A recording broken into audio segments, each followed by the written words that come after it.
Welcome back to the 127 Fit podcast. Today's guest is the host of the Mile High Endurance podcast. Today's guest is Rich Soares. Rich, I want to welcome you to the 127 Fit podcast. Quentin, thank you very much. It's good to be with you. I'm glad we're going to spend a little time together. For sure. So, Rich, we're just going to jump right into things. I've got 4 questions that I like to ask all of my guests. I like to call them the conversational warm-up questions. The first question that I have for you is, how do you start your day? Do you have a specific morning routine or morning ritual you like to stick to on most mornings? Yeah, absolutely. So morning time is my time. It's the quiet time of the morning. It's the time that nobody else is up in the house. And for me, it's my best time. It's my best opportunity to get my training going. So I wake up around 4:30 on my swim days, around 5 a.m. on my non-swim days. First thing I have to have is a cup of coffee. Okay. I just don't go anywhere without a cup of coffee. And then, so, I get in a workout, whether it's a swim, bike, run, or strength training session each morning. Weekends included. Morning is my best time. Once the morning goes by, if I have something planned like a double, that day, I've got about a 50% chance of making that double. Okay. Yep. To be perfectly honest. So for sure. Yeah. So that's kind of my general routine. Okay. Yeah. Cool. Now, when you mention double, are you referring to like a double training session, like one morning, one afternoon, or evening? Yeah, I think when you get into the kind of the middle of your season, you're pretty much doing anywhere from 3 to 4 of each discipline. Okay. Swim, bike, run, and strength. And you pretty much have a double. My athletes have a double pretty regularly. Okay. During the heat of the season. At this point in the season, if it's early in their season, maybe not so many doubles. Okay. Try to keep things a little lighter. Right, for sure. Now, in terms of kind of like what you do in the morning, is there any type of like gratitude practice, or do you do any type of mindset work before you grab that coffee and head for that first training session? Yeah, that's really good. I'm glad you pulled that out. Yeah, I do. So one of the practices, and we'll probably get into this a little later on, kind of when I started doing it, why and whatnot. But is I try to get into both an evening and a morning routine where I am really kind of revisiting my purpose. What are the actions that I expect I want to take, or the things that I want to achieve in that next day that move me toward those kind of bigger purpose goals.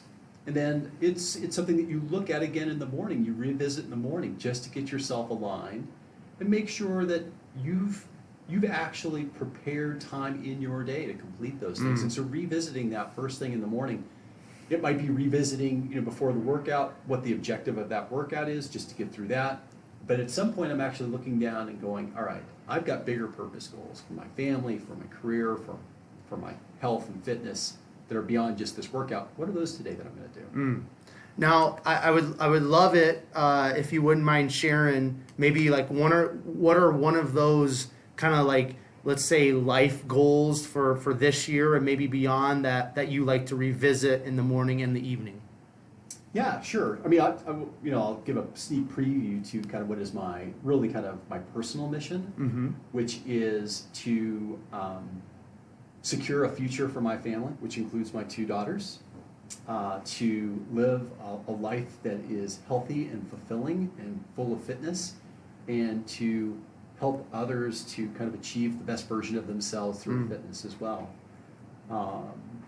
Now, that obviously covers a lot of things, right? For sure. And for me, one of the things as it relates to one of the ways I help others be the best version of themselves is through my coaching and my podcasting.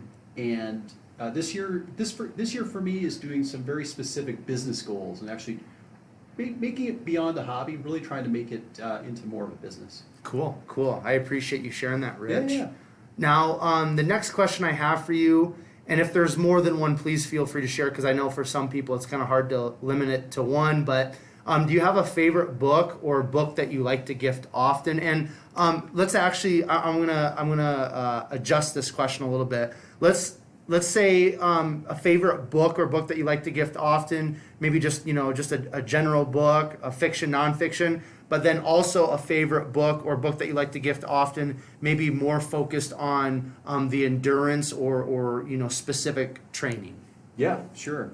Well, I'll tell you what, there are two books that are on my nightstand right now that I'm reading. I'll just share those first because I'm a pretty avid reader. One of my favorite things to do when I do a podcast is actually interview authors because cool. I know what's on their mind, right? I know you've got great content to work with. For sure. One of them is a book that I'm reading right now called Higher Calling, and it's about cyclists and the draw to the mountains, which is really a fun read. I'm looking forward to hopefully interviewing that author. Absolutely. And the other one I'm reading right now is more of a sciencey book, The Telomere Effect, and it's about these things called telomeres, which are these repeating strands of DNA on the ends of our chromosomes that basically, the longer they are, the more longevity that cell has. It's just basically the concept. It really is about the things that help us live or have healthy cells, right? And then just personal longevity and health. And so I'm finding that fascinating. To get to your earlier question about the book that I gift or recommend most often, again, I don't know which one I recommend more often. It really kind of depends on the situation and who I'm talking to. Yeah. But I'll tell you, there are a couple that I think I would put as almost kind of like, that really put you in a different place, I think can move you, kind of change you. And the one of those is the book called Make It Stick, The Science of Learning. And it's an amazing book that kind of takes us through the history of kind of the way that we learn and kind of what science knew about the way we learn. And then it brings together this body of evidence of research that's been done at the University of Washington, St. Louis. Okay. Which is one of the foremost kind of neuro research universities. And it really is empowering to kind of know that, learning is supposed to be hard. Learning to be effective is hard, and it makes you kind of more courageous and curious and more willing to learn. And I think that really is really an empowering thing for people. Yeah, cool. And then the other one is it's called the Unbeatable Mind by Mark Divine, and it's and it really kind of goes to one of the things that kind of really was pivotal, kind of or transformational for me, which I know we're going to probably talk about a little later on. So it's Mark Divine is a former Navy SEAL, or retired Navy SEAL, and has written a couple of books. One is The Way of the SEAL, and the other is The Unbeatable Mind. And it's where a lot of these kind of practices that I try to do, some of them come from. Cool. Yeah, I've read one of Mark's books, and I know he has his own podcast called the Unbeatable Mind podcast. Yeah. So definitely a wealth of knowledge there, and I appreciate you thoroughly sharing those four books, Rich. So the next question, favorite quote, mantra, or word. Now, I like to kind of preface this question because all of us go through different seasons of life. So however you want to take this, Rich, you can kind of focus or concentrate a favorite quote or mantra, word during this season of life, or maybe it's a favorite quote, mantra, or word from a previous season of life. Again, however you kind of want to take that, feel free to share. Yeah, I think the first one really kind of just transcends anything, which is you've got to do the work. There are no shortcuts. Yeah. And to that end, it kind of leads to maybe this current chapter in my life. But for me, it's one of the things I tell my athletes and the people that listen to the podcast is train informed. I want you to train informed. I want you to be informed about your own training and be empowered about your own training. Yes, you might have hired a coach. Yes, you might have hired a personal trainer. But learn from them, right? Don't just follow the instruction, and be willing to engage in a conversation with your coach or your trainer and talk about what your needs are and what works for you and what doesn't, and learn what's behind it. It really can be, I was a self-coach, self-learned athlete through the help of podcasters and coaches that were willing to share information through their books and their other content. And I don't think that I think that's really important to train informed and no guessing, right? Don't guess. Don't go into an event. Don't go into a race. Don't go into something just guessing about whether or not you know the outcome, right? You should know the outcome before you get started. When you get on the starting line, you should be confident you're going to be at the finish line. that's perfect. Now I got a question to kind of branch off what you just said, the no guessing and knowing that you're going to be at the finish line.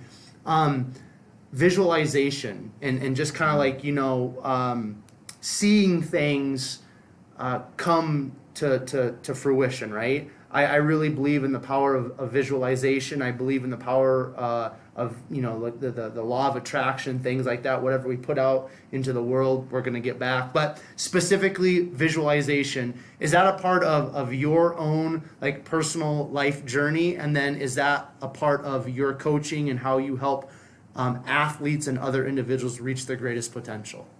Yeah, I think visualization, imagery, is a really important part of the goal-setting process, right? Whether it is a career goal, whether it's a weight loss goal, whether it's an endurance goal, whether you're trying to complete your first marathon or your first sprint triathlon or your first 5K, imagining yourself crossing that finish line, imagining the sounds of the people in the crowd as you're approaching the finish line, what your body is feeling like, imagining the pain, imagining yourself pushing through the pain, all of that's important. It's even important for a workout, right? It's that imagery before you do a workout, that imagery before you get in the pool and do those 10 by 100 sets or whatever, right? Imagine what that first lap is going to look like on your stopwatch. Imagine what the second lap is going to look like on your stopwatch. Imagine what the last one. Imagine the feeling that you're going to have and the pain you're going to have and that you're going to push through it. You've already made that decision before you get in the pool. Your chances of succeeding in that workout or succeeding in that race have just gone up by whatever percent. Perfect. Okay, last question as a part of the warm up here, Rich. We're still warming up. We're still warming up. This is just the warm up. We're going to go a lot deeper.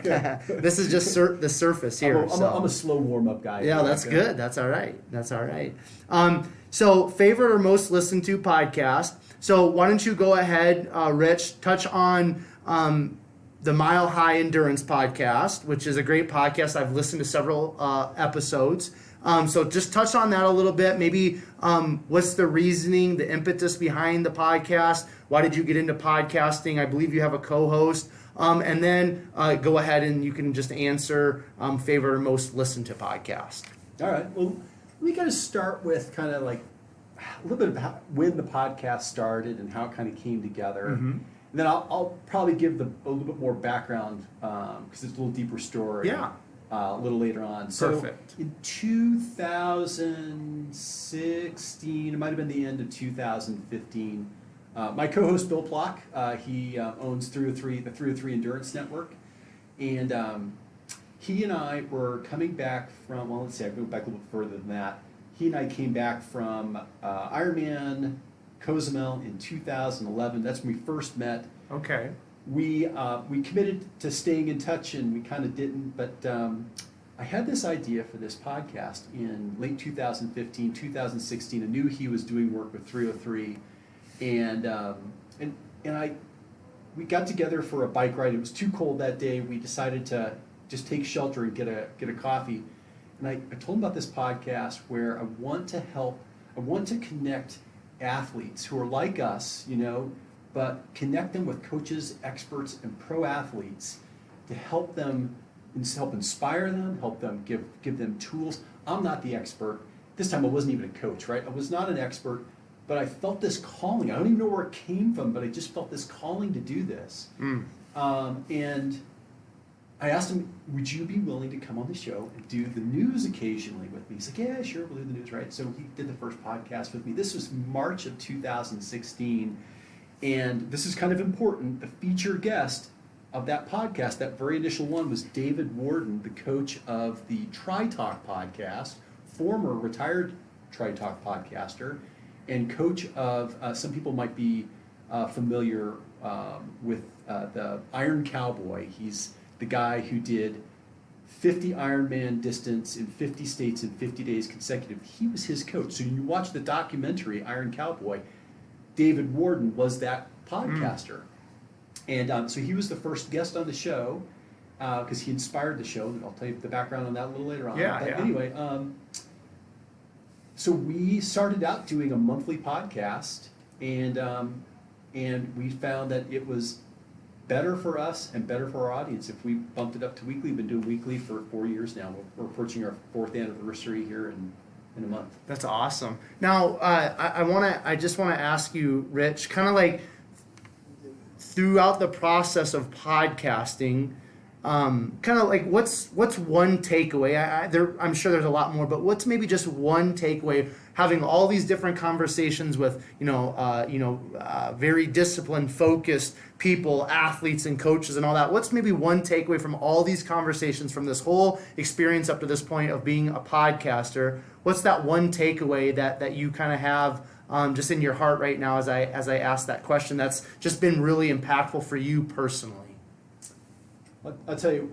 I don't, like I said, there was some calling to do this. I have no idea really if I had a clear idea of what was on the other end of this for me. Right. I knew I was curious. I knew I wanted to learn.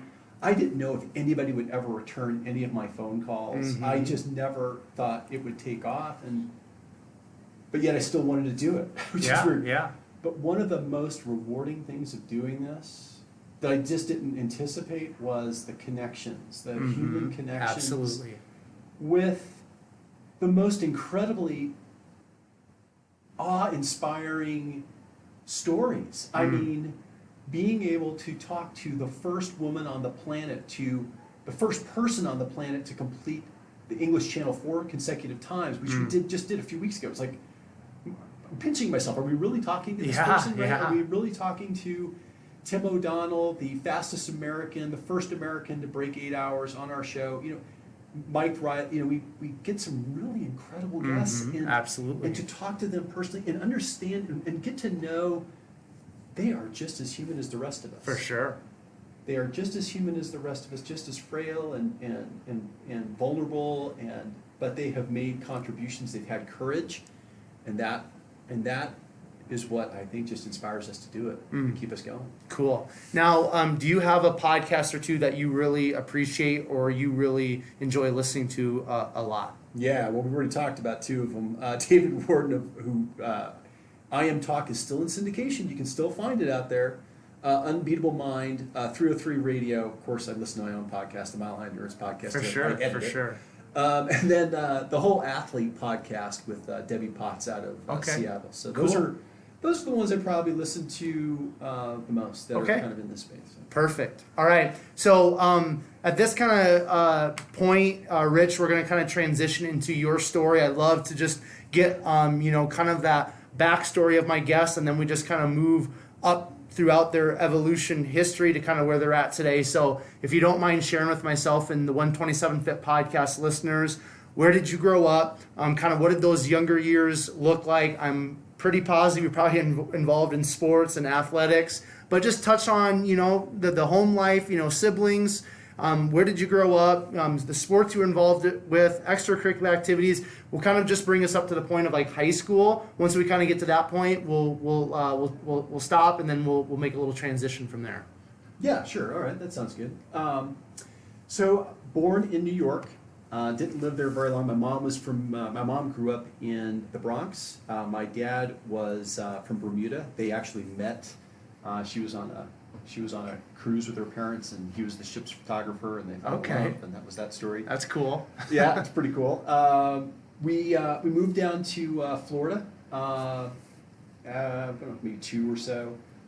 Then moved to Colorado Springs. My dad was moving here he wanted to build a restaurant and run a restaurant. I was 5 years old at the time. Colorado Springs. Lived on Artistic Circle in you probably remember you probably know Colorado Springs a little bit. A little bit, yeah. I've been there a couple of years. Yeah. So anyway, while we were there, I played soccer. My dad, being a Bermudian, liked to play football. He coached my soccer team. He called it football, but it was a soccer team. Yeah. And I loved to ride my bike. And I had no supervision. I was just gone for hours, dirt trails, trying to jump my bike as high as I can, and just had way too much freedom, probably. That parents got divorced when I was 11. It was it was a real rough patch for me. It was really hard on me. My mom moved us to Northern California for 3 or 4 years. Again, really had way too much freedom, way too much time on my hands, and unsupervised. Younger brother, Roger, he's 5.5 years younger than me. He now lives in Japan. We'll talk about that more. But I was kind of raising him as my mom was working. She was a single parent and she wasn't around as much. Now we moved back to Colorado, Douglas County in particular. I went to Douglas County High School. There I played football for a little bit. Okay. Just found I did not have the gene. I just was not wired for team sports. Is what I learned. And then what I found myself doing when I became, wanted to be a little bit more independent, wanted to get out of the house. It was kind of a dichotomy. I was either out getting in trouble with my friends or I was out running. Again, I found running, and it was a time for me to be by myself. I think in my heart I'm introverted, and I like that time by myself. Yeah, of course. And I would run from my house 4 miles to where my friend worked at a bowling alley, as the fast food guy in the bowling alley. Sit with him and talk with him for 30 minutes, and then run home another 4 miles. So 8 miles a night when I would do that. It's funny because I was actually driving here to our interview, and I was driving past that route, and I'm like, I should get out here and run that again. And so there I am in high school, kind of spend a little bit of time getting in trouble, spend a little bit of time running, and that kind of brings us up to high school. And yeah. You mentioned your parents' divorce, and this is why I really love kind of the format of how I kind of do the podcast, my podcast specifically. I love having people come on and they just simply share their story, right? I believe in the power of storytelling. If you look back on our ancestral history, storytelling is how we passed on very important information and things like that. And all of us have a story as human beings, and when we share our story, that story, our story, on some level can impact another human being, because they're like, hey, you know what? I'm going through that right now. I've been through that, what have you. So if you don't mind, Rich, just touching on a little bit more in depth. You mentioned your parents' divorce, and it was a rough patch for you, right? It was a difficult time, as it is for most people. Would you just be willing to maybe just share a little bit for you personally, kind of like where was your mindset, and kind of as an 11-year-old boy, kind of like what was that struggle for you personally in that divorce? Yeah, for me, I think I went from this really stable environment with, mom and dad dinner every evening and mom always home and all of that, to dad's gone. Right. Dad's moved out. He's got a girlfriend. He's got another apartment. He's got another house. We go there, and it's that kind of right. that weekend thing, that Disney dad type of thing, and all that. And then the house that I grew up in, right? The house that I grew up in, we were leaving it, right? And we were going to another state. Yeah, Northern California is beautiful, right? But it was a much more urban environment. I wasn't in this kind of bubble of suburban kids. So I was the kid that got picked on. I was the kid that got bullied. I was the kid that got punched on the way to school, and got punched on the way home from school, and didn't really know how to defend myself or stand up for myself. And so you kind of retreat, right? And you find harbor with other friends who get into mischief, and it's like So it was a rough patch. We moved back to Colorado, and I found myself, like I said, I found football for a year, which is good, but yeah, then you're trying to figure out, okay, well, what am I going to do with my life? I'm going to be, I'm graduating from high school, like any high school graduate. Like, right. Oh crap! Now what? For sure. Now the running aspect of things, because that's gonna cover the rest of your story. Now, how did you kind of like get into running? Like, did you just kind of like say, I'm just gonna start running? Did you do track or something in middle school? And then after that, just again, what did running at that time do for you? You kind of touched on it a little bit, but I'd love to have you go in a little bit more depth. Like, again, was it just really that escape from reality, an escape from maybe some of the things you were struggling with personally, or was it something else? So kind of like, how did you initially get into running, and then really more in depth of like what it did for you during that season of life when you were younger?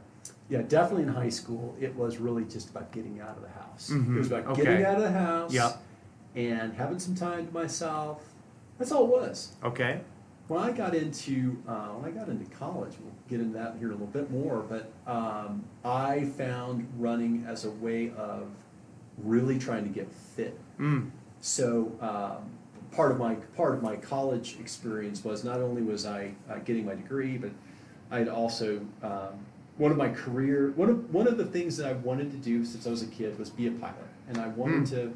I joined Air Force ROTC. I became I went through their boot camp. I went through their flight screening program, but as part of that discipline, physical fitness was a part of that discipline. When you go to boot camp, you've got to be physically fit, right? For sure. And you had physical tests that you had to take and so forth. But I really took it to the next level. I mean, I really wanted to show up. When I went to our summer boot camp, I wanted to be the fittest guy there. Mm-hmm. And I just trained my butt off. Mm-hmm. I was my favorite workouts. I mean, weights every day. But my favorite workout was this run, swim, run. And I had taken the swimming 101 class. It's about all I could do. But it was this run, swim, run was a run to the pool, a 1 mile swim at the pool, and a run back home. And that was my endurance training at the time. Mm-hmm. Later, when I graduated from high school, we'll talk about how that career thing went. But I found running in the evening to be my way of decompressing, my way of, again, managing my weight. Now I'm in my 20s, right? Now I'm trying to manage my weight. I'm trying to still stay fit. And then there was a period where I just stopped working out. My career went away that just did not give me the work-life balance that I needed. Uh-huh. And I went away from it for quite about a handful of years, completely. Mm-hmm. And so I'll just lay this out because I think it's a great story. So I go off to school. I'm expecting to be a pilot. Circumstances change. There's no way they were going to let me out of UNC, University of Northern Colorado in Greeley, with a math degree. So I switched my degree to the only degree I could complete in 4 years and still graduate and commission on time with the Air Force, which was political science. Graduated on time, but there was a drawdown in the Air Force at that time. This is post-Cold War now. Mm-hmm. And they changed the rules on pilot school entry to you had to have a technical degree. I no longer had a technical degree. So I found myself, now what do I do with my career? What am I going to do? And I found myself working for a mutual fund company, Janus Funds, met my wife there, which is awesome. And that, after 8 years of working in the financial services industry, I went into consulting. And when I went into consulting, now I'm on the road 100%, traveling every week, on planes, eating too much, drinking too much. My weight went from about 165 to 220 in the course of about 3 or 4 years.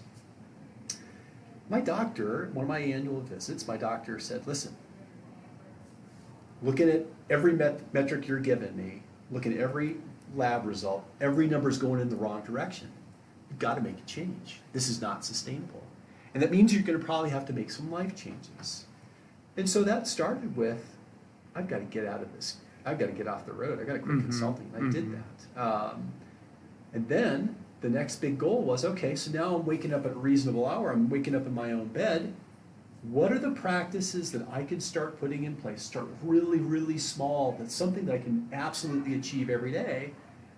And that was a 1 mile walk jog around the block at 220 pounds. And I pulled out the old running shoes that honestly, these are the same running shoes I think I had in college. That's awesome. And they, of course they're not good, right? Right, of course. But I don't know that at the time. Yeah. 1 mile turned into 2, then 2 turned into 3, then 3 turned into 4. You know where this is going. And then there was the day that I went longer than 8.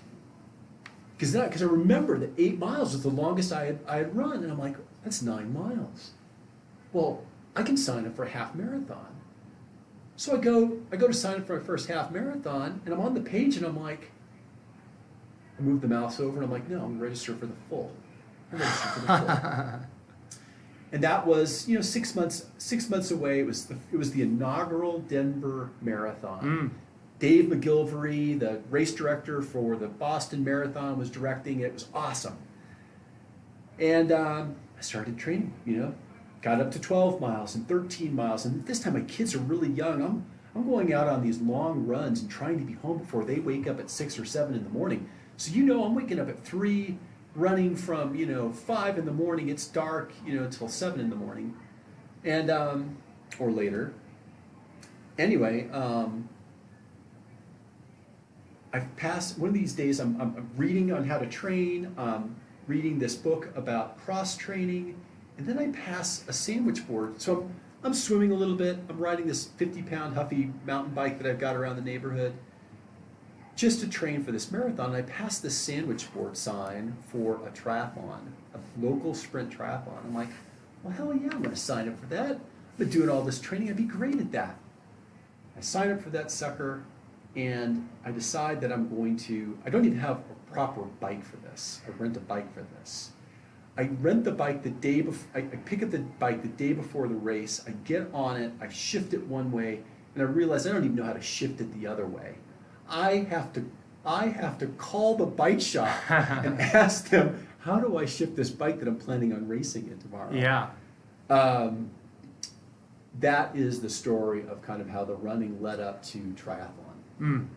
Okay, so I want to talk about, again, I firmly believe that mindset is everything. When it comes to fitness, life, everything starts with our mindset, especially when we know that we need to make a change. So somebody might be listening to this, or some people might be listening to this, and they just went to their doctor, and their doctor said, hey, like this trajectory you're on is not sustainable, just like your doctor said to you.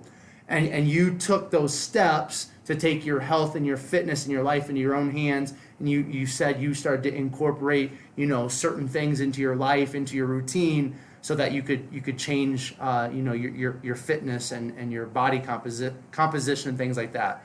So speak to that person, those persons that are listening to this, Rich, and they just got back from the doctor, or they're in a place in their life with their health and their fitness, where they know they need to make a change. What for you, somebody that's gone through that change, but then also now being a coach, what would you encourage those people? What would be the first couple of steps that you would encourage them to take, to take their fitness, their health, and their life back into their own hands? Yeah, well, let me answer it this way. I think for every person, that catalyst is going to be different, right? My catalyst was my doctor telling me every number is going in the wrong direction. I spoke to a gentleman named Jason Cohen recently on our podcast. Jason looked at the scale at 297 and said that scale's never going to get to 300. Mm-hmm. That was his catalyst. Everyone's going to have their own catalyst. For sure. The thing is to listen to that catalyst, listen to that voice. When you hear it calling, be ready to make the move, right? Be ready to make the move. What I encourage people to do, think about, envision who you want to be, the best version of yourself. 2020, 2030, 2040, 2050. Imagine who that is. Imagine what that is. Create that image in your mind. And then ask yourself, are my current behaviors driving me to that image? Or are they driving me to an image I don't want? Right? Take a look at, just listen to your voice. Mm-hmm. It's got to be your catalyst, and be ready to seize it, and ask for help. Be willing to be vulnerable. Be willing to be vulnerable. Beautiful. Okay, so let's talk about how that first Denver Marathon went for you, because you said, hey, started training for it and stuff like that. I'm kind of intrigued to kind of just hear how that first experience was, and then I would love to have you start unpacking how you transitioned from the marathon. You mentioned something about seeing a sprint triathlon. So just talk about going from that first experience of the marathon, and then how you worked your way into, or dove into, however it happened for you, into triathlons. And then, once you kind of get to the triathlon aspect of things, there's going to be some people, probably from my end for sure, that don't even know what a triathlon is. Sure. So just the basics of what that is. Just don't miss on explaining that, because I know somebody at your level, like, you're so used to working with high level people, and then it's like, oh yeah, sometimes that the simplicity of things gets missed. So just touch on that as well, if you don't mind. Yeah, absolutely. So let me just really cover we start with the marathon, because Yes. you asked about that first. And that experience was, I knew, well, I shouldn't say that. This is my first marathon. I really didn't know if I was going to be able to do it or not, but I followed the training plan. I knew I had run up to 22 miles at my longest mile. Or my longest run, I knew I had the mileage in, at least according to what they said would work. And then I was scared crapless when I started that race, but it was fun. You settle in, and the first half was great, and then you kind of get on the back half. You hit that mile 16, and then you start to slow down. And I had this vision of maybe being able to finish in 4 hours, but that was sliding past, and that's fine. I can't remember exactly what I finished in, just a little over 4 hours. But the big thing for me was that last mile. You hear the crowd, you hear the announcer, and you're making, and the way that course was that first year, you basically went kind of a block behind the Capitol building and back around, and then you finished right in front of the Capitol building. And as I was coming down the hill and getting ready to make that left-hand turn for the finish line, I just felt these tears, this emotion pouring out, and I couldn't help it. I was crying as I crossed the finish line. And for me, I think what that was is, imagine, and people who've done this know this, right? You've gone from not running at all to now you have been putting in mileage every single day, every weekend. You go out I went out to that same trail on the Highline Canal, and I would first run 4 miles out and 4 miles back, and then 4.5 miles out and 4.5 miles back, make you get 9, and then 5. And every weekend you've worked that. You've put in more work. And for me, the more work you put in, the harder it is, the more reward there is on the other end. So, yeah, I do that first marathon, and I'm hooked, right? I signed up for the second year and the third year, and that second year was actually really a funny story, because I show up on race day. It's October, it's 7 o'clock in the morning, it's drizzling, it's 40 degrees, 38 degrees, it's somewhere in there, it's cold. I've got a waterproof shell on, I've got gloves, I've got a hood on, a hood over my head, and it sucks. And I'm sitting there going, wait a minute, I'm going to do 4 hours of running in this? Are you serious? There's no way I'm going to be able to do this. Got my hydration that I need, got my nutrition, start out, and the way that course in the second year was, there was a period as you're completing the first half of the marathon the half marathon ends after the first 13 miles, and there's a part of the road that you have to run on for at least 3/4 of a mile where it says marathoners left, half marathoners right. It's still drizzling, it's still 38 degrees, I'm frozen, and I'm running for 6 minutes or so, debating, do I turn left or do I turn right? Yeah. Bit the bullet. And that, those are the things that kind of, those are the kind of decisions where you really prove to yourself. Absolutely. I can do the hard yards. For I can sure. make the hard decisions. I can put myself through pain. And again, one of those, you've crossed that finish line, and it's just as sweet, right? Because you've put yourself through that much more pain, and For it's sure. that much harder to get there. And then, so that was 2006, 2007.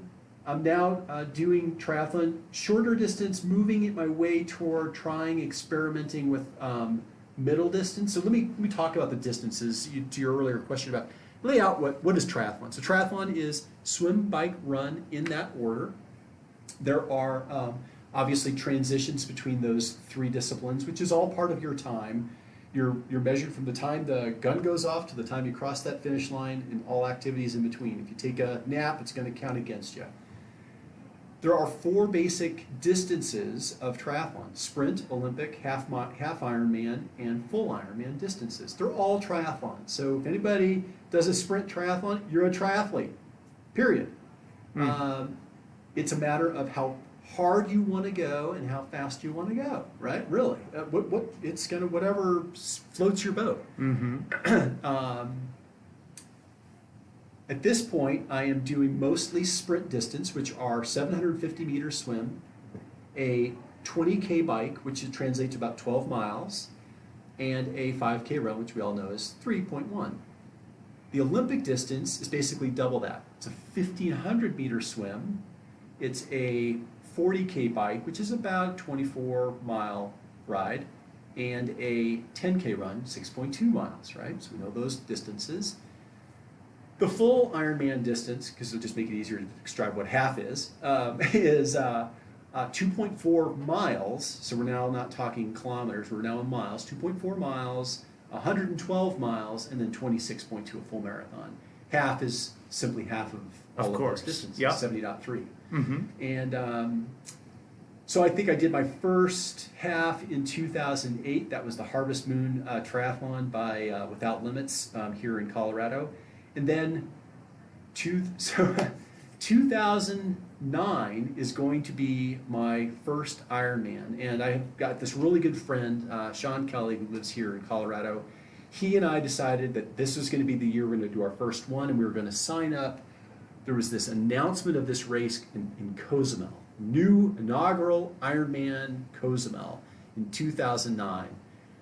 And we signed up for it, and what was really funny was we also signed up to do Ironman Coeur d'Alene in 2010.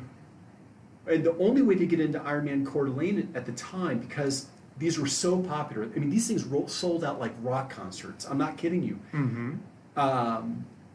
You had to, in order to make sure you got to register, the best thing you could do was volunteer. So that meant in June of 2009, before we had done our first Ironman, we're driving across country to Coeur d'Alene, Idaho, to volunteer as bike catchers so that we can be first in line on Monday to register for the following June in 2010. Committed now to 2010, having not even done our first one. What are we thinking?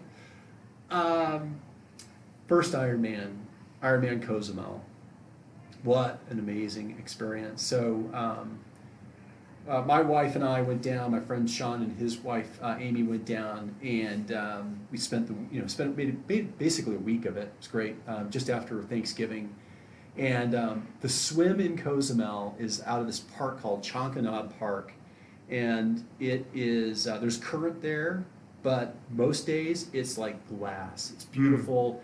You can see all the way to the bottom. There are divers on the bottom that are waving up at you as you're doing this swim. Wow. There's helicopters above taking video and pictures of this event. And you do that 2.4 mile swim, you get out, you get on that course, you get out and you do basically 2 3/4 laps around the island.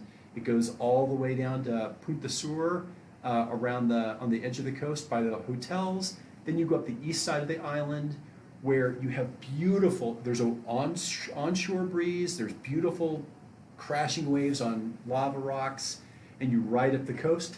and then you get halfway up the island, you cut right across the middle into downtown, and it's like, it's the biggest thing that happens on the island, you think, in the whole year, because everybody comes out of their houses and into the streets to cheer you on. You've got kids with rocks in bottles to make noise. Cool. Right? You know, it's really inspiring and humbling to be cheered on by these folks. And 112 miles of that, and I got to tell you, that first ride, I started, I don't know if I was hallucinating, but I was definitely talking to my bike, and I was saying, listen, you know, this has been a really great 6 months getting ready for this event. I really appreciate that you've been really dependable, but I got to tell you, when we're done today, I don't want to see you for 2 months. You're just done, right? And then on the run, it's a 8.2 mile loop or something like that of along the coast, going up to the airport and back. And again, just, you know, imagine all the work you put in for a marathon and how special and how elated you feel when you're crossing the finish line during a marathon. Ironman is just that on steroids, honestly. It's if you've never seen the finish line of an Ironman, YouTube one, just YouTube Ironman finish line, I don't know how you don't register for one when you watch that experience. So. Cool.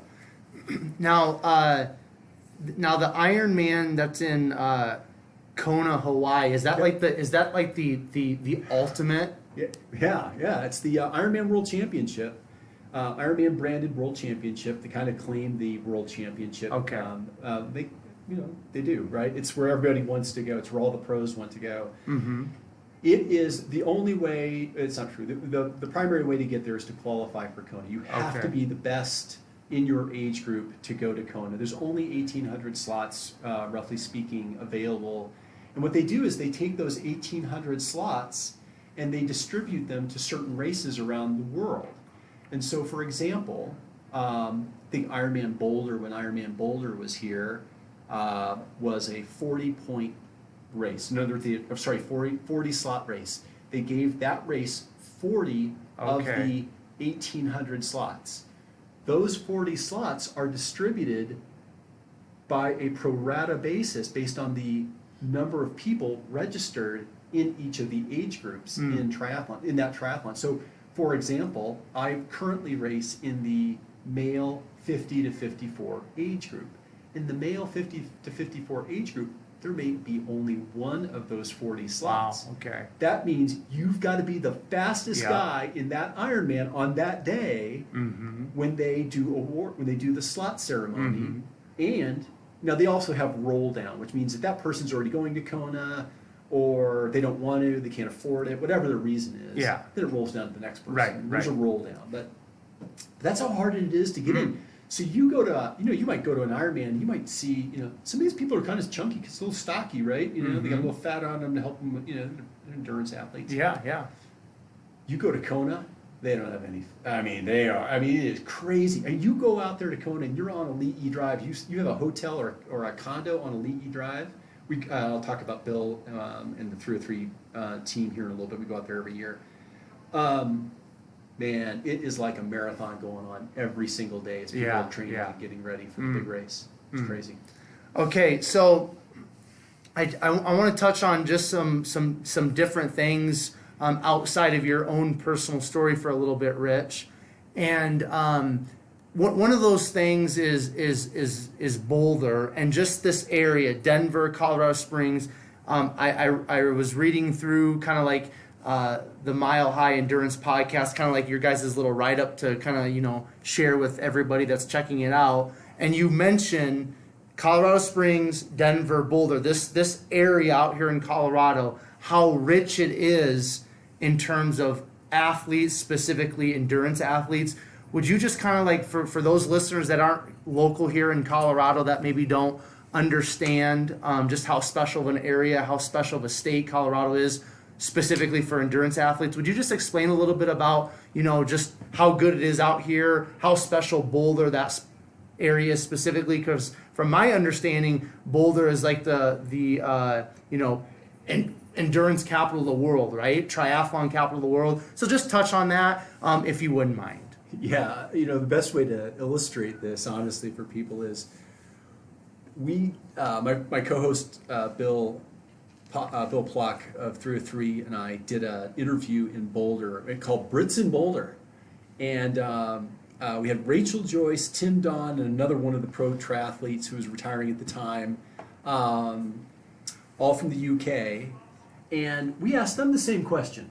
So, and they have a kind of a different worldview, right? They all they're nowhere close to this space, but they know the reputation here. They know what's here, and what for them, what they said is even though they came from same town, I can't remember where it is, as the Brownlee brothers. There's a big endurance culture in the UK as well, or triathlon culture. There's nothing like Boulder. There's nothing like Boulder. There's no place where they actually felt more comfortable in their own skin and being athletes than the culture of Boulder. And it's like I can't remember who said it, but I think maybe it was Tim Don or one of them said, yeah, it's nothing to walk into the grocery store in a cycling kit and you feel completely normal because there's probably about half of the people in the grocery store are also in cycling kits, right? Yeah. There's very few places in the world where that just seems normal, right? Part of the reason is the altitude. Part of it is just the culture. It's not quite high enough altitude to be called high altitude training, but it's pretty good for living and resting without and still having the convenience of a fairly access to a fairly big city. This entire quarter, so that's Boulder, and let's take you down south to Colorado Springs. Well, this is the home of one of the U.S. Olympic Training Centers, and happens to be the Olympic Training Center for triathlon.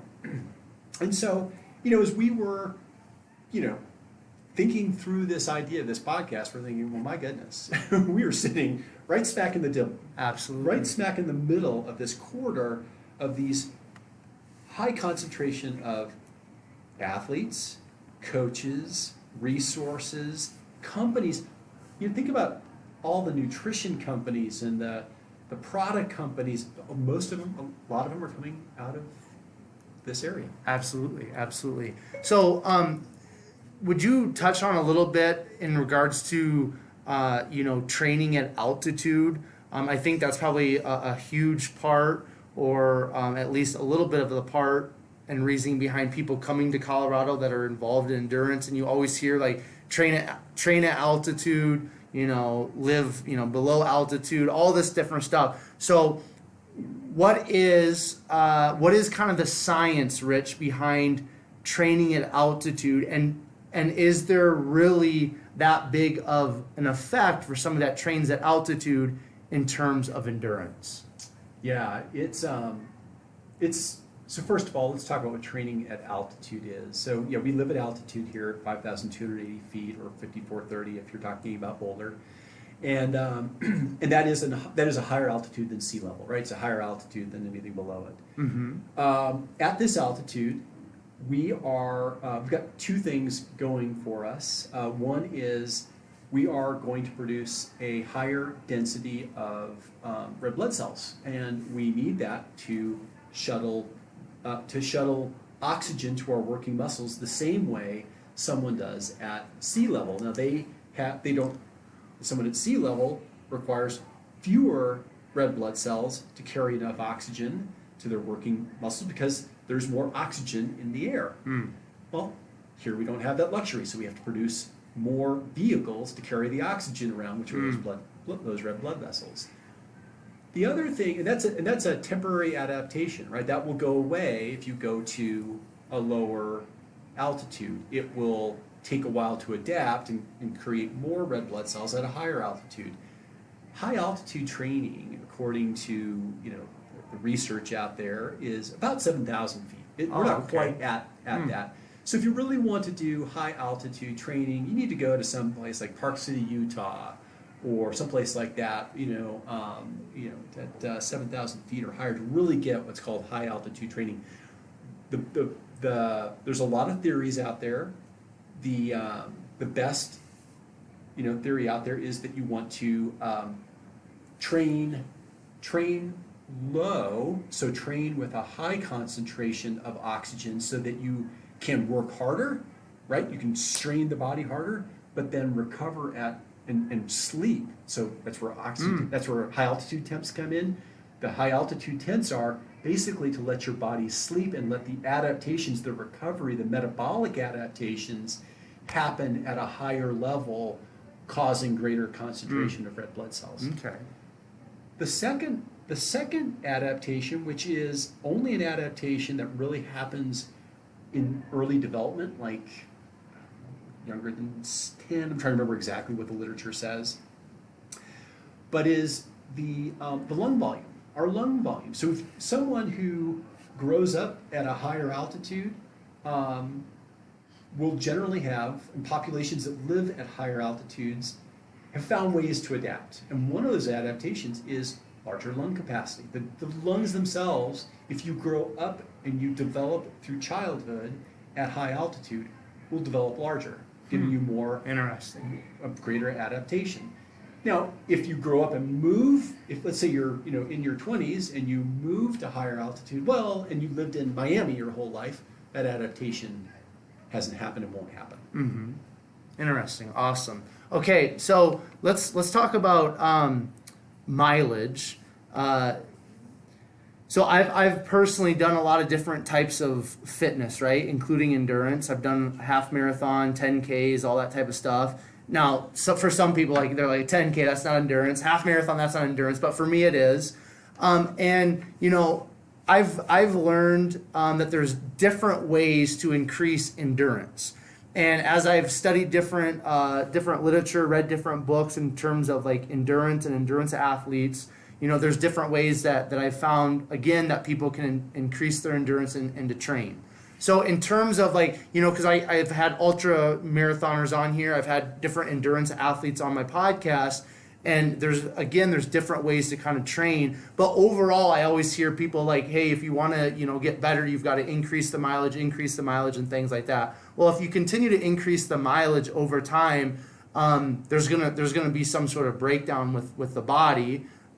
So what is kind of your own personal training philosophy, and how do you kind of take that philosophy and pass it on to your athletes? Is it, higher mileage? Is there, a huge mix of cross training, which you mentioned earlier, in your own personal training? What is the training philosophy for you? And do you believe that there are different training methods and philosophies for different people? Yeah. So let me address one thing right off the start, which is the pairing of increasing your mileage and we'll call it progressive overload, because that's what we're doing, is we're progressive overloading the system to create an adaptation, and pairing that with injury. Because I don't think that they necessarily have to happen. Okay, good. You can, think about people that, do run across America or what have you, right? They're able to do it without necessarily breaking themselves. The key is, let's talk about progressive overload and what progressive overload. Why do you increase the mileage every week or the volume of training? It's create an adaptation, right? And the adaptation we're trying to create with endurance training is endurance, right? We're trying to let those slow twitch muscles, which are the fibers that predominantly use oxygen and oxygenate, catalyze carbohydrate, but through oxygen, right? So you're catabolizing fat for fuel in endurance, in an endurance effort, which is a fairly easy effort. It's that effort that we call conversational pace. Everyone's probably heard, run at a conversational pace, ride at a conversational pace. That's that endurance effort, that easy effort. You're trying to create that adaptation to be able to go basically as far as you need to go, whatever your goal is. And what you do is you do progressive overload. So let's say I'm in the middle of my training, and last week my longest run was 10 miles. And during that run, the previous week, my run was only 8 miles. Well, when I did that 10-mile run, the first 8 miles was probably not too bad because I had done it before, right? Now that last 2 miles was a little harder, right? Because it's the first time I've done that, right? I'm pushing myself a little farther. Maybe I'm not going, maybe I'm only going 9. The next week, let's say I'm going to bump that up to 11. Well, that first 9 or 10, I'm going to probably be able to handle that. Right. That last push to that 11 or that 12, it's going to be hard. Mm-hmm. The next week, what's happening is every week the body is making an adaptation. It's going, hey, wait a minute, I know what's going on here. I know what game we're playing. Mm-hmm. I'm going to, I am developing capillary density every time I train, and I recover capillary density, more capillaries, higher mitochondrial density, which is the fuel engine of the cell. Mm-hmm. You get more of those, and they get bigger every week. You're developing more mitochondrial, more capillary density, and more muscle strength, allowing you to go farther and farther. Now let's talk about this injury thing. Mm-hmm. So what I prescribe to is an 80-20 rule. 80% of your effort should be easy, that conversational pace. And what I mean by that is like 8 out of 10 workouts. 8 out of 10 workouts should be that easy conversational pace, developing and this is kind of where you are in your season and all of that. But Of course, yep.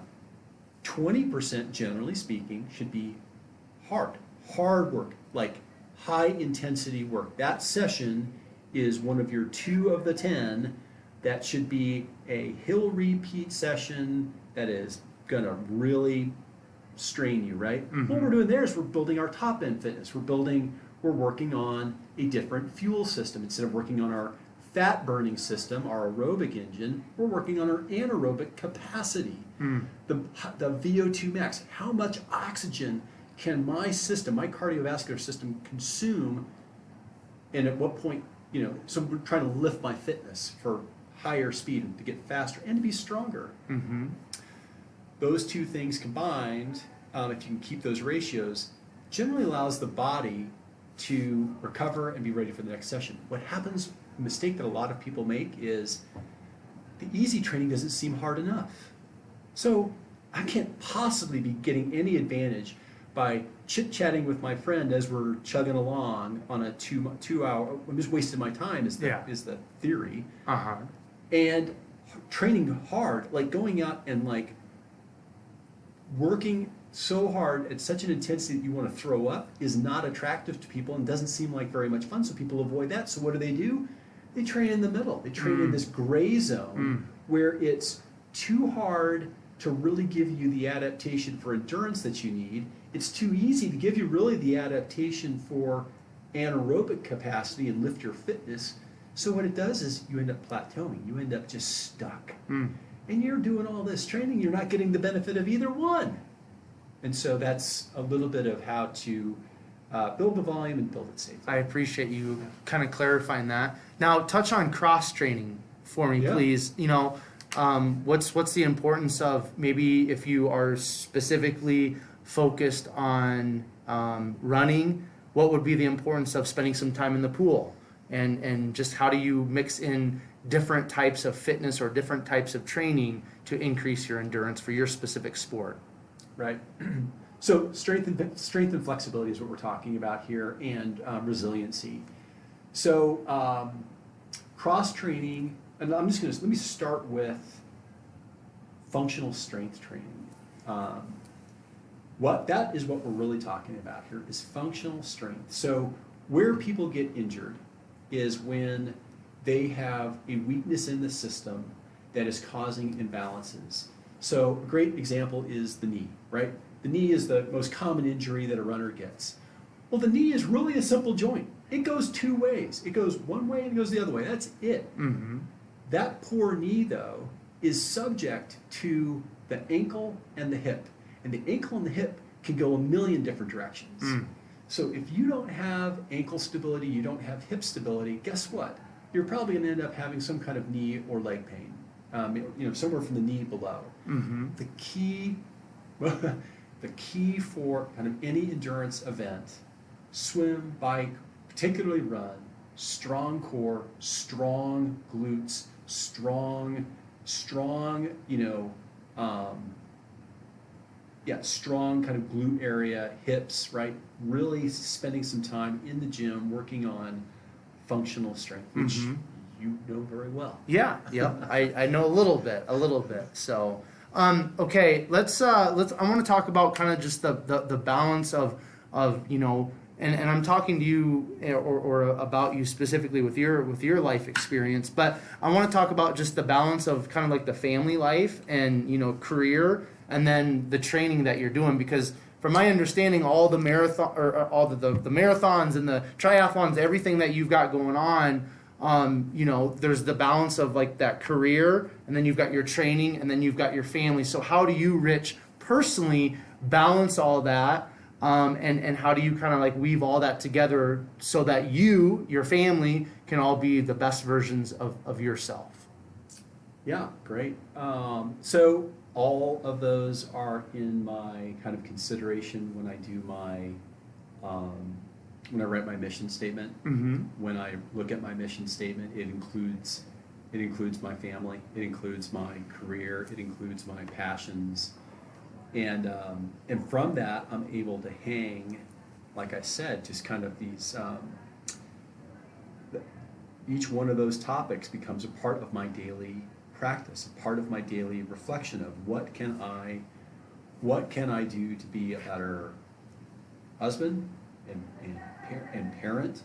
What can I do to be a better team member at work? Mm-hmm. To lead my team, to give them the best, my team the best experience in their careers, and then what can I do for my athletes are in that, my podcast is in that, and then my own fitness, my own goals are in there, and they each have their place for the year, they each have their milestones for the year, and I'm just checking in with those every day. So now a day in the life, what does that look like? Just lay it out, right? It's typical day for me is, like I said, up at 4:30. I'm at the pool at 5. I am swimming until 6:15 or so. Back home, probably, firing off an email or two regarding the podcast. Perhaps.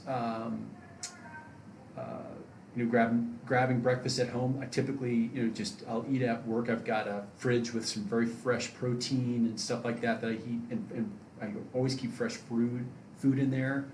Then I'm working, from 8 until 5, right? And what I'll try to do is I'll try to do a lunch workout if I've got a double that day, or for whatever reason I don't fit in my morning workout. I'll try to get in my run over the lunch hour. I have several friends that I run with at work. We call it brunch.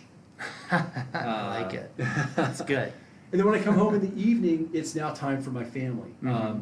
Everybody's up, everyone's home. My oldest daughter's in college, but we have dinner together, and then it's time with the family for a couple of hours. I spend a little bit of time on the podcast, whether it's preparing show notes, lining up guests, what have you, coaching athletes. I do my evening Skype sessions with athletes, which is a face-to-face coaching session. And then I in order to be successful the next day, it all starts with the night before. If I want to be up at 4:30, I have got to be in bed by 8:30. Absolutely. If I don't get to bed by 8:30, I just screwed up yesterday, or screwed up tomorrow. For so sure. I really try to make sure it's either 8:30 or 9 every night. Mm. And a little bit of that's reading, So Cool. So we've been going for almost 70 minutes, so we're gonna start heading to the finish line, Rich. But I want to touch on kind of like the coaching aspect of things.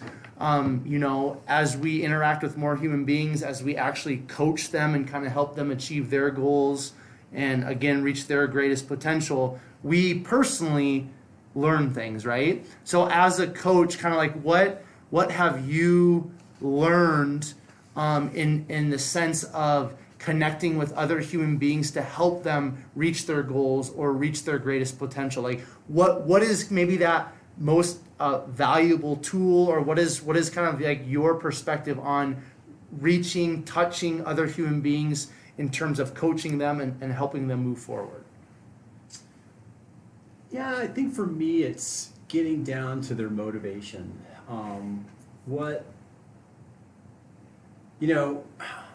I think the most successful athletes are the ones who have had that catalyst, right? Or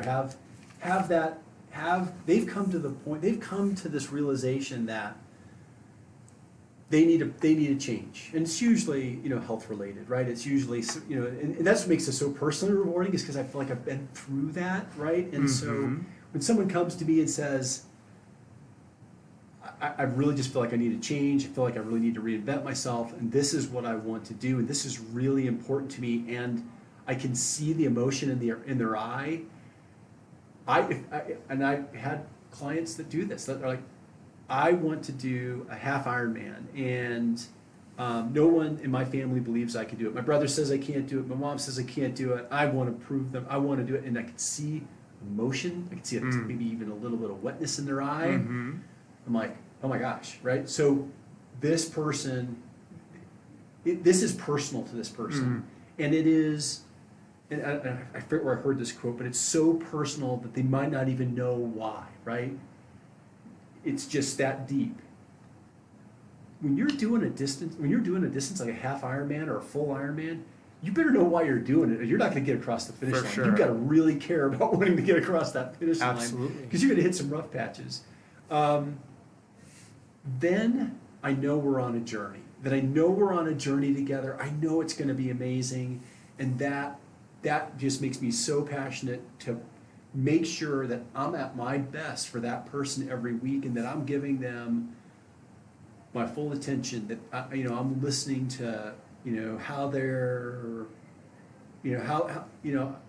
like one of my tools, it's got to be a video Skype. I want to be able to see their face. Yep. I can tell more in the first 2 minutes of the conversation than I'll get from analyzing any of their workouts in my coaching software, right? I am going to learn more by just having that conversation with how you're feeling, how's work, how's life, how's the family, so that's one of my tools. Cool. Why don't you touch on here quickly just the 303 Network? You've mentioned Bill, your co-host on the Mile High Endurance podcast. Why don't you just kind of talk about what you guys have going on with that? Maybe touch on Bill and just your relationship with him. Yeah, so Bill Block, 303 Endurance Network, who makes up the 303 Triathlon and 303 Cycling websites. It is news and articles about this culture that we have here in Colorado for cycling and triathlon. They also, of course, pretty significant social media following in Facebook, Twitter, and Instagram. Really, really good engagement, really great stories. Bill Block has just had a passion for this for years. He is he's a great leader. He's a great leader of the community. He's a great member of this community. And honestly, a lot of people just reach out to him and want to be a part of what we call this 303 world, this 303 Endurance Network world. Every year, one of the funnest things that we do a lot of race coverage. But the big one that we cover every year is going out to Kona, the Ironman World Championship. We go out there, we have a condo for about a week to 10 days, and we spend the week covering the stories of Colorado athletes that are doing this race. And in the past few years, we've had 50 athletes just from Colorado at the Ironman World Championships. They're about that. And we also do advertising for our sponsors, right? So we do a lot of product placement and stuff like that, and social media with their product. That's how we kind of pay the bills for that jaunt. But again, the really cool thing there are the stories that we tell. And I'll just share one in closing here. We were out there. There was a pro triathlete who now lives in Kona. When she became a pro, she started training in Kona, and she stayed with the host family in this neighborhood, and in this neighborhood were all of these kids that were in transitional housing, foster kids, right? They didn't really have a lot of structure. They had no after-school program, nothing to teach them life skills or health skills or anything like that. And she decided she was going to move there and create this thing called the Kona Kids Foundation. And She's created this after school program. She teaches them life skills like swimming and how to buy healthy food at the grocery store and make good decisions and live, just being surrounded with that and doing stories like that make that particularly fun. But that's Bill Block. It's 303, and it's been a great partnership. Yeah. And so anybody that's listening to this that's an endurance athlete and maybe they've never heard of the Mile High Endurance podcast, they've never heard of 303 Network and all this type of stuff. Is this group, this training, coaching, this network, is this open to anybody to be a part of? Yeah, absolutely. This is not so. Listen, 303 is just really about the community. Think of it as an online news network, okay. right? That's Cool. kind of how to think of that. You go to www.303 triathlon or 303cycling.com and check it out. It's great, cool. Great stories. And then if you want to listen to really awesome podcasts, go to milehighendurancepodcast.com. Every week we are interviewing coaches, experts, and pros, and we get into training tips, having them we just recently did a pool running interview, which is kind of the latest thing to develop run strength without when you're injured. So. Oh, cool. Awesome. Okay, so Rich, before I ask you the last question, we've had a very thorough conversation, and I'm very thankful for that. Is there anything that you would like to leave with the listener? Is there anything that's just kind of maybe burning inside of you that you just want to share with the world that you want to put out there? Yeah, I mean, I think it kind of goes back to, listen to what drives you, listen to what motivates you, and tap into that. Take advantage, be I said the word vulnerable earlier, but I think what I really mean is be willing to take a risk. Be willing to take a risk on your own future and create the person who you want to become. Awesome. So the last question that I have for you, Rich, what sets your soul on fire? Working with athletes. Working with athletes and watching them have that same emotional experience, watching their families have that same emotional experience at the finish line. I had this athlete, Brady, and he finished his first Ironman. His wife was 9 months pregnant, honestly. She was 8.5 months pregnant. And to watch the tears come out of her eyes and his dad's eyes when he finished that Ironman, just can't get enough. If I could bottle that up, yeah, it's great. Beautiful. So, Rich, I just I want to thank you for the opportunity to connect today, to podcast with you. I really appreciate you sharing your story. Before I kind of wrap things up here, again, you kind of mentioned a couple websites, but if somebody wants to follow along your own personal journey, where can people find out more about you? And then once again, maybe just the 303 stuff, the podcast, where would you like to send people to find out more information?